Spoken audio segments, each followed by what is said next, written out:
Well, Mr. Dorrington, you're a detective. I will give £50, gladly. More, 100, to anyone who will find out who put that chair on that track. It might have ended in murder. Some wretched bookmaker, I shouldn't wonder, who's taken too many bets on Gillett.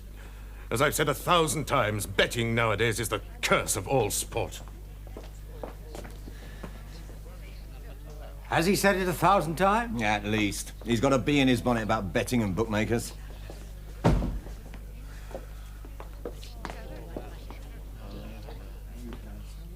What do you think? Well, I'm damn sure, between you and me, that the Avalanche people have had a hand in this. Stands to reason. I mean, there's precious little betting done on cycle races in any event. There might be a bid on the day, but I've never heard of anyone making a heavy book first. Whereas the Avalanche people are playing for high stakes. That's right. 50-mile record's due to go. It's fairly low. And with Gillett out of the way, land will be set fair to win and break it. Which won't do them any harm on the very eve of going public. Can't you just see it? I mean, here's a man who's been in the bottom rank till now, and suddenly on one of their machines, he not only wins the 50-mile race, but breaks the world record. Be worth thousands to them. And not just for the first issue, either. I don't follow you. Well, don't you see? With Gillett out of the way for the rest of the season, that'll have the field to himself. On anything over 10 miles, at any rate. The shares will soar. And someone will make a pretty profit on trading in them. Oh, I tell you, to me, this whole thing's bloody suspicious. Could you find me a lantern? Well, I should think so. Why? I'd just like to check the scene of the crime, now there's no one about. After the governor's 100, are you? Oh, that's not important. But if I can do you a good turn, who knows? One day you may be in a position to do me one. Hang on a moment.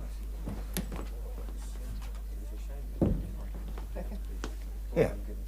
Thanks. Oh, that's the surgeon. How is he? Well, no change yet. He's beginning to come round. That's very good.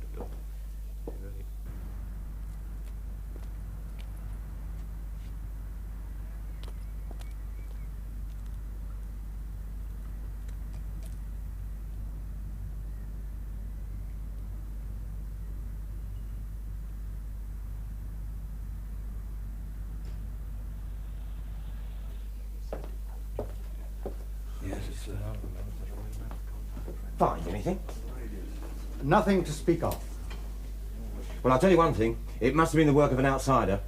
What makes you think so? Well, Arthur Barrett's above suspicion. And Sparks? What would he get out of doing a thing like that? A story. Well, I know he's ambitious, but you don't seriously think he'd go to those lengths, do you? It's my way, Ralph, if I may call you that, to proceed into the probable by way of examining the possible. Well, I must say it strikes me as a bit improbable. Hmm. But everyone else in this room's directly interested in Gillett's welfare. Apparently. Well, that's that. Compound fracture. Our man won't be riding again this season.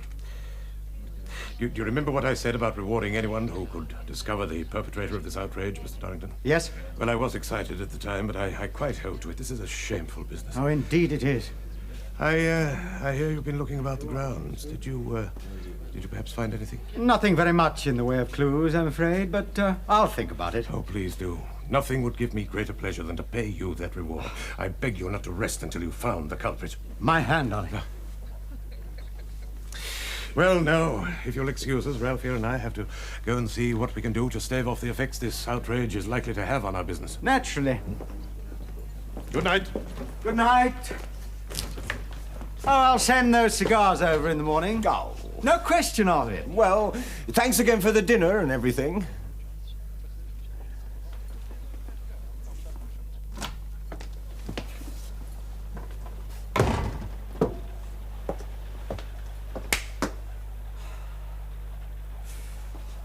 Vanish, parrot!